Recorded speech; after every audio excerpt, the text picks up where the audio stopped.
Model schools లో పనిచేస్తున్న contract out sourcing non teaching కార్మికులు రోడ్డెక్కారు. తమ సమస్యలను పరిష్కరించాలంటూ ఇందిరా పార్క్ దగ్గర ధర్నాకు దిగారు.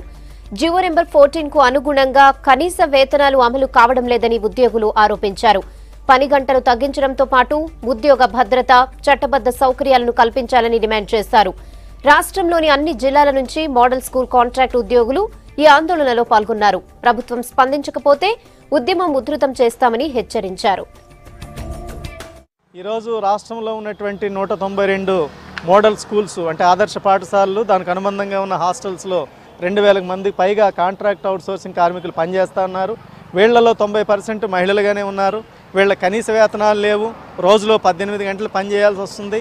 అదేవిధంగా గుర్తింపు కార్డు లేదు, ఈఎస్ఐ లేదు, పిఎఫ్ లేదు, సంక్షేమం లేదు, వేధింపులు ఉన్నాయి, తొలగింపులు కూడా ఉన్నాయి. మా ప్రధానమైనటువంటి డిమాండ్లు కనీస వేతనం జీవో నెంబర్ 14 ప్రకారం ఇవ్వాలి. ఆ రకంగా 18,000 ప్రతి కార్మికుడికి చెల్లించాలి. 8 గంటల పని దినం అమలు చేయాలి. వారాంతపు సెలవు ఇవ్వాలి.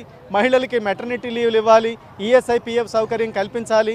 అదేవిధంగా వెట్టి చాకరీ కానీ వేధింపులు కానీ ఆపాలని చెప్పి కోరుతూ ఈ ధర్నా అనంతరం కమిషనర్ కూడా మెమోరాండం ఇస్తాం. అప్పటికీ మా సమస్యల పరిష్కారం కాకపోతే కొత్తగా ఏర్పడబోయే మంత్రి గారు ఎవరైతే వస్తారో వారి దృష్టికి కూడా తీసుకెళ్ళి ఇది రాష్ట్ర వ్యాప్త ఉద్యమంగా దీన్ని అభివృద్ధి చేయడం కోసం ఈరోజు టోకెన్గా ఈ ధర్నా కార్యక్రమం పెట్టాం. మాది ఏది అని చెప్పడానికి కూడా లేదు. మాకు అవుట్ సోర్సింగా, కాంట్రాక్ట్ బేసికా, ఒక రోజువారీ కూలా, మేము ఏంటిదో మాకు కూడా తెలియదు. ఇక్కడ మొన్న వంట చేస్తూ ఉంటే నూనె పడ్డది మేడం. ఆ నూనె పడితే కూడా రెస్పాన్స్ లేదు. మేమే హాస్పిటల్కి వెళ్ళాలి, మేమే మందులు తెచ్చుకోవాలి. 100 మందికి చేస్తున్నాం. మేము ఎంత మనస్ఫూర్తిగా చేస్తున్నాం, మా పిల్లలకు చేసినట్టు చేస్తున్నాం. మాకు జీతాలు పెరగాలి మేడం, అది ముఖ్యం. జీతాలు పెరగాలి.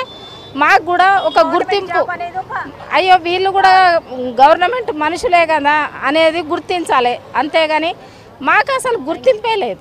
గవర్నమెంటు అనే జాబ్కి వచ్చినాం కానీ ఇది గవర్నమెంట్ కాదు అనే వరకే నిర్లక్ష్యంగా, అంటే ఒక బాధతోటి కుమిలిపోతామమ్మా.